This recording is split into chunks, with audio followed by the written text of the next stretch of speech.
Você já ouviu falar de banho de brilho? Já se perguntou o que é banho de brilho? Já pesquisou o que é banho de brilho? Já usou?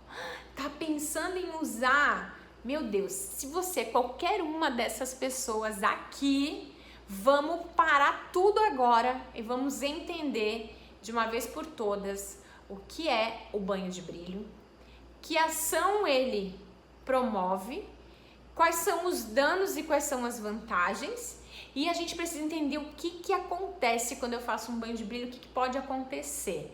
E mais do que tudo, eu preciso saber exatamente o que está acontecendo no momento em que eu executo esse processo. Então, primeiro, banho de brilho não é uma coisa de agora, é uma coisa de muito tempo atrás.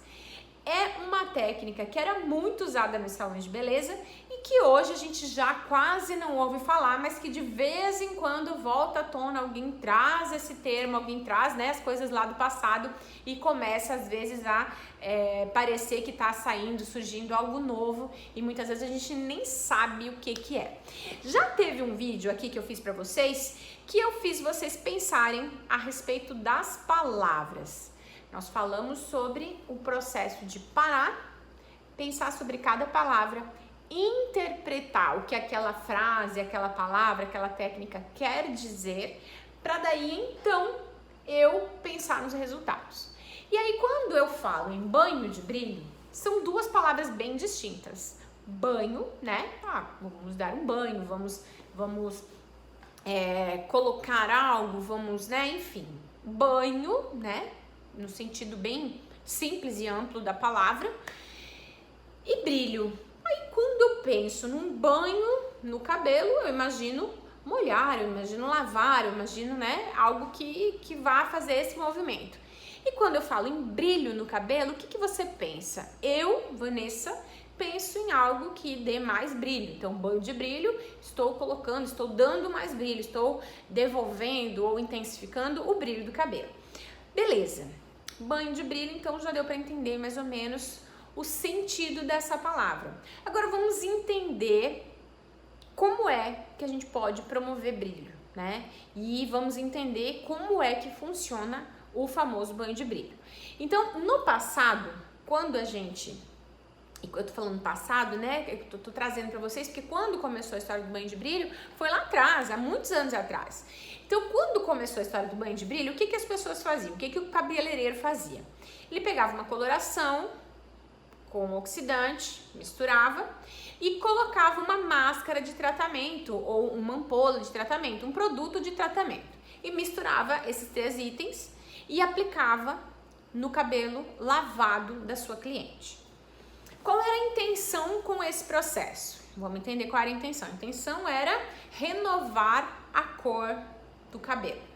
Geralmente se usava uma cor muito próxima à cor natural, né? Geralmente essa era a indicação. Então, pegar uma cor próxima à cor natural e aplicar, então, uma coloração com oxidante, né? Diluição normal e acrescentar um produto de tratamento, uma máscara de tratamento.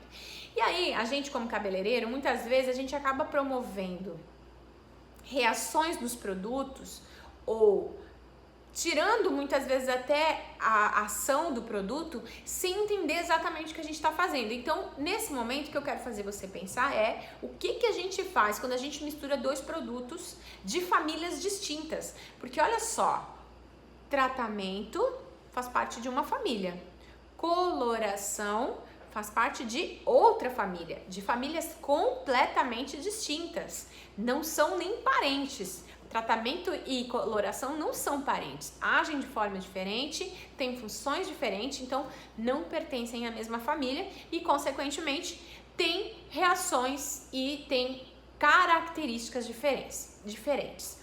Dentro das características, uma das mais importantes que a gente precisa considerar tem relação com o pH.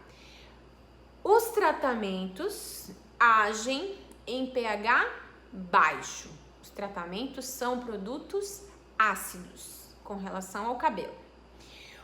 Já do outro lado, a outra família tem como característica um pH alto. Eles agem em meio alcalino, então são produtos alcalinos e vão alcalinizar o fio, assim como os tratamentos vão acidificar o fio e promovem reações distintas no fio. Quando a gente junta duas famílias que não são compatíveis, o que pode acontecer? Conflito, né? Quando a gente junta duas famílias que tentam divergências, né? E eles são divergentes porque família dos tratamentos, né? Eles estão pensando no melhor para o fio. Já a família química, não que não traga algo bom para o cabelo, né? A gente vai trazer cor, a gente vai trazer pigmento, mas provoca muitos danos. Toda química provoca danos. Isso tem que ser algo que você tem que tirar da sua mente. Olha, fiz química, de alguma maneira estou provocando danos no fio. De repente, é claro que a gente consegue hoje, atualmente, trabalhar com produtos químicos com danos cada vez sendo minimizados de uma forma muito mais intensa pela indústria cosmética. Mas a gente tem que entender o que essas duas famílias fazem. Como elas têm papéis divergentes, né? É igual duas pessoas que não concordam com a mesma ideia, né? Eu fico imaginando a química da coloração conversando com o tratamento e um falando pro outro, olha, não, eu acho que o mais importante é o cabelo ficar bem tratado, pra mim o importante é o cabelo estar tratado. Aí já a química vai dizer, né, a química da coloração vai dizer, não, olha, mas pra mim mais importante do que ter tratamento é ter a cor, é cobrir os brancos, enfim, olha que loucura isso. Então eu fico aqui pensando realmente numa conversa entre a química da coloração e os agentes de tratamento. Claro que aqui estou usando uma analogia para fazer você refletir, para fazer você pensar nesse conflito. Por que eu estou fazendo isso? Para fazer você raciocinar que quando eu pego essas duas famílias e vou uni-las, então se eu unir essas duas famílias, eu posso gerar um conflito absurdo e é isso que eu quero fazer você pensar. Então, primeiro ponto, quando eu faço a junção de um tratamento com a química, com a coloração, um dos dois vai sair em desvantagem, ou os dois, que é pior ainda. E qual era o intuito, né, do banho de brilho? Era pegar, então, uma coloração num tom próximo à cor natural do cabelo, exatamente para reavivar, para trazer aquela intensidade daquela cor. Teve uma época até que o banho de brilho era geralmente feito com a cor preta, que era muito mais agravante ainda o uso dessa técnica, exatamente porque o preto a gente sabe que é aí uma das colorações mais complicadas, né, na hora que a gente vai remover, uma das colorações que trazem alguns pontos que não são tão favoráveis assim para o fio, principalmente se a gente pensar em clareamento, em descoloração. Bom, mas não vamos falar sobre isso ainda, porque a gente ainda vai entender o que esse processo acaba fazendo. Então pensa comigo, se eu pego uma coloração, qual é a minha ideia quando eu uso uma coloração? Colocar pigmento dentro do fio, colocar cor, transformar aquela cor antiga numa nova cor, né? Seja clareando, seja apenas depositando pigmento. Então, a gente tá ali fazendo, quando eu uso coloração, a ideia é revelação de uma nova cor no fio de cabelo. Atualmente, a gente tem, obviamente, com o processo de evolução da indústria, a gente tem hoje os produtos, as colorações com uma química muito menos agressiva. E quando eu tenho uma química menos agressiva, obviamente eu tenho mais suavidade. E aí, aquela coloração que lá no passado era muito mais agressiva e me permitia fazer o uso junto com um produto de tratamento para minimizar lá atrás os danos ocasionados pela coloração, hoje pode ser que a gente apenas interfira na reação química da coloração. Por quê? Porque ela já é mais fraca. É a mesma coisa que você pegar, dar um soco, né, com muita força numa pessoa muito forte, ou dar um soco, o mesmo soco, com a mesma intensidade, a mesma força, numa pessoa muito fraca. Então, a gente precisa entender isso. Então, lá atrás, pode ser que com aquela química que era muito mais forte, muito mais intensa, pode ser que lá no passado fazia sentido para os profissionais utilizarem essa técnica. Agora, nos dias atuais, se a gente pensar numa química, numa coloração que já é uma química mais suave, né, já é menos agressiva para o fio, e nós fazemos o uso dessa técnica, o que a gente vai estar fazendo? O que pode acontecer? Primeiro ponto é, quando a gente faz isso, nós não podemos nos esquecer que nós estamos conflitando química e tratamento. Alguém sai na desvantagem. Então, muito possivelmente, os pigmentos que você está depositando, primeiro, eles não vão segurar, eles não vão fixar. Até porque a gente sabe que se a gente for falar do processo químico da cor, né, da coloração, a gente sabe que existem etapas que a coloração vai precisar passar para dar aquele resultado final. Então eu pego lá, né, uma coloração, eu aplico, eu tenho um processo de dilatação de cutícula, eu tenho um processo de desenvolvimento de pigmento, de clareamento de melanina, um processo de fixação. Então a gente tem estágios pelos quais a coloração passa.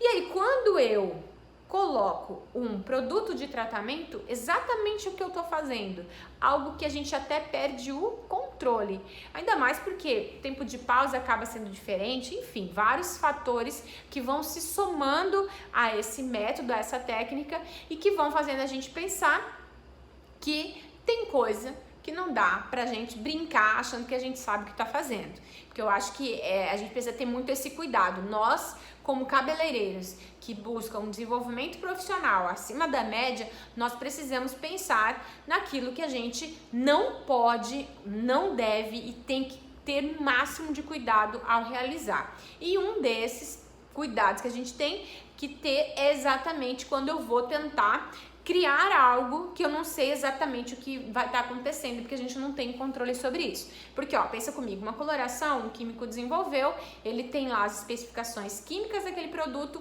tempo de pausa, tempo de ação, tudo aquilo vem com um manual pra gente. Agora, um processo de banho de brilho não tem manual nenhum, é tudo meio que no achômetro, né? Eu acho que vai dar brilho, eu acho que vai dar um pouco de cor, eu acho que vai durar, quando a gente sabe que a gente não tem esse controle. Então, não é um processo que traz durabilidade, é uma maquiagem, é um processo muito, na verdade, até muito perigoso, porque, olha, pensa comigo, como a gente usa normalmente nesses processos cores muito próximas às cores naturais, a gente não vê os problemas que até a gente proporciona no fio.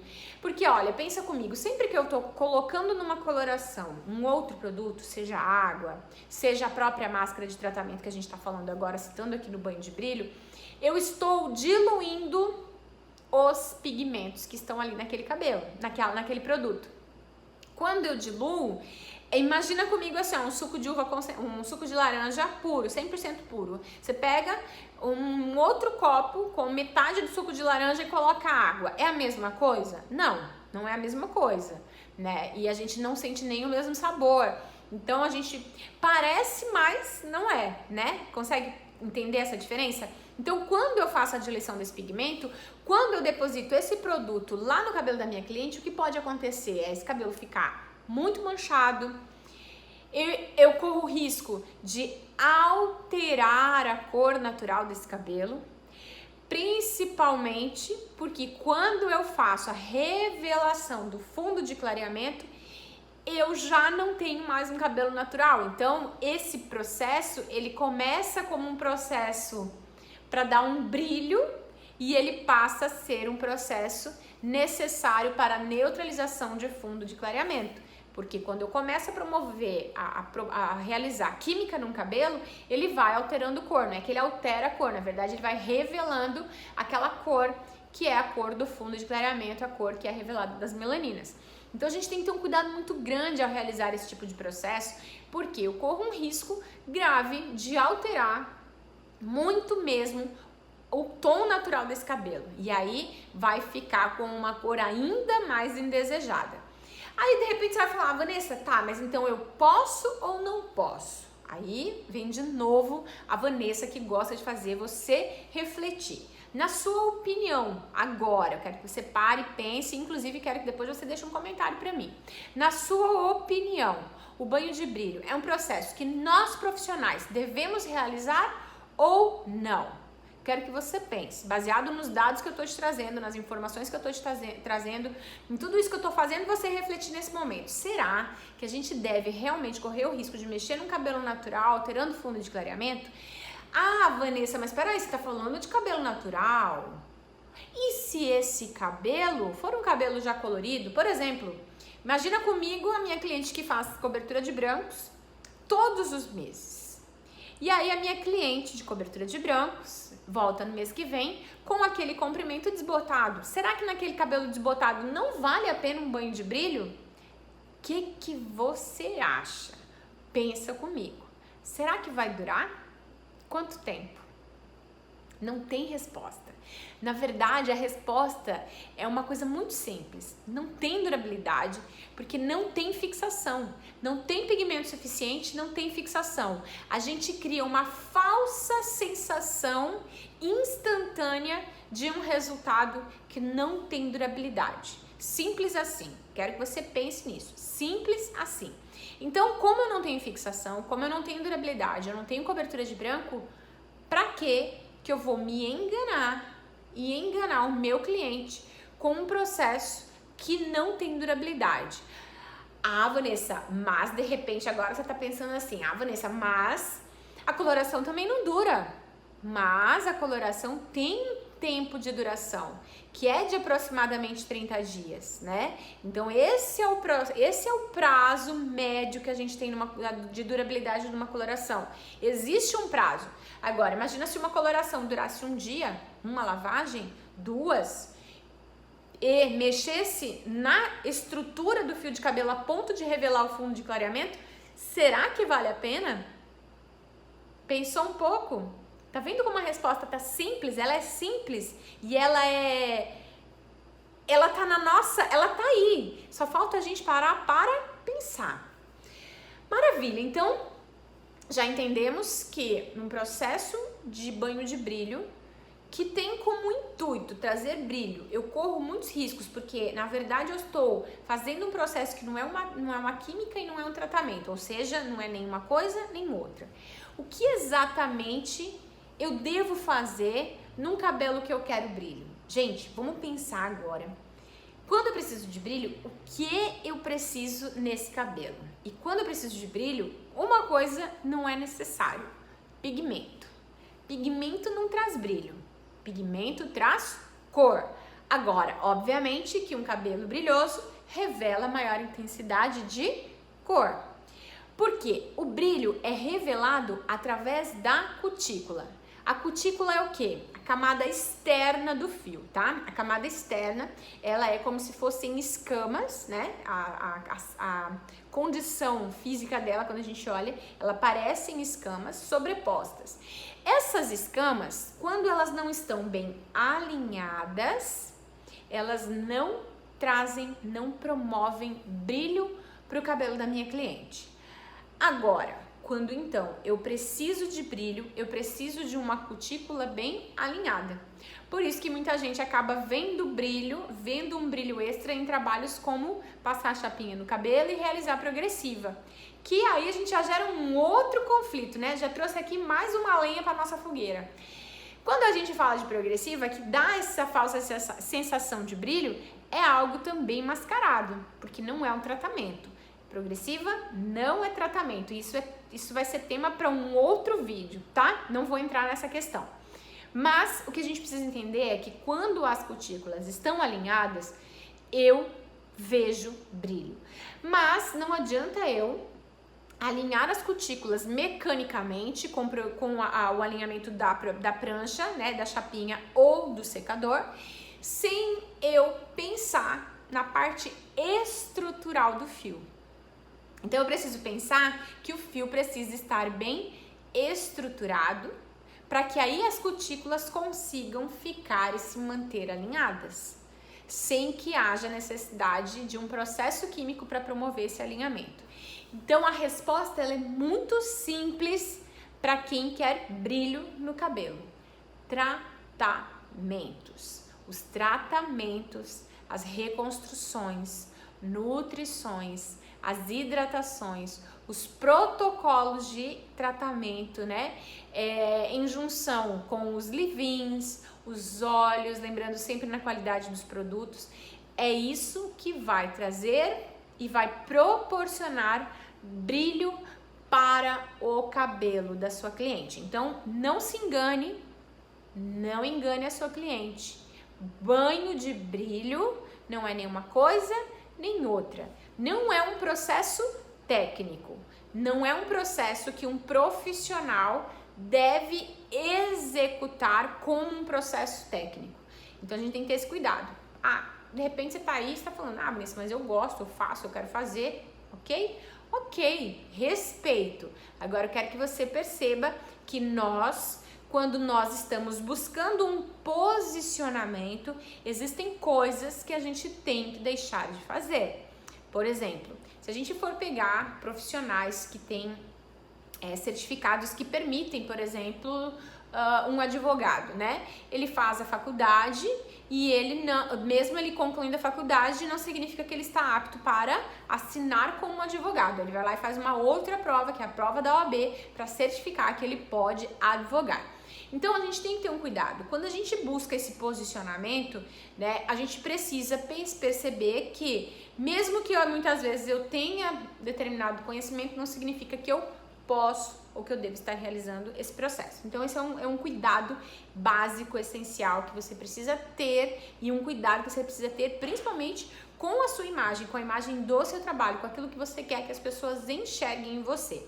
E se você está aqui comigo, acredito eu que, assim como eu, você pensa que na unidade da nossa comunidade, né? Nós somos uma comunidade, e essa é a bandeira que eu venho levantando há bastante tempo, uma comunidade que segue, né, um slogan que é a hashtag Sempre Juntos, porque nós estamos sempre com essa unidade de pensamento, essa unidade de direção, imaginando que quanto mais conhecimento eu tenho, quanto mais técnica eu tenho, melhores serão os resultados, melhores serão os valores que eu vou poder cobrar, mais tranquilo eu vou ficar na hora de executar um serviço, e também o meu cliente vai ficar mais satisfeito com os resultados. Então a gente precisa cada dia buscar um pouquinho mais de conhecimento para que a gente possa ter essa segurança e essa certeza do serviço que a gente está executando. Então fica aqui a minha dica para você. Eu espero que esse vídeo seja mais um vídeo que tenha te despertado a pensar, a refletir, a entender, a saber como executar cada serviço, a saber como interpretar cada coisa que é trazida para você. Então pensa, reflete e vai dar tudo certo. E eu espero que você possa continuar me acompanhando aqui nos próximos vídeos, e vem muito conteúdo pela frente, então não deixe de acompanhar, não deixa de deixar aqui nos comentários também sempre pra mim aquilo que você entendeu, aquilo que você aprendeu e o que foi mais importante pra você hoje.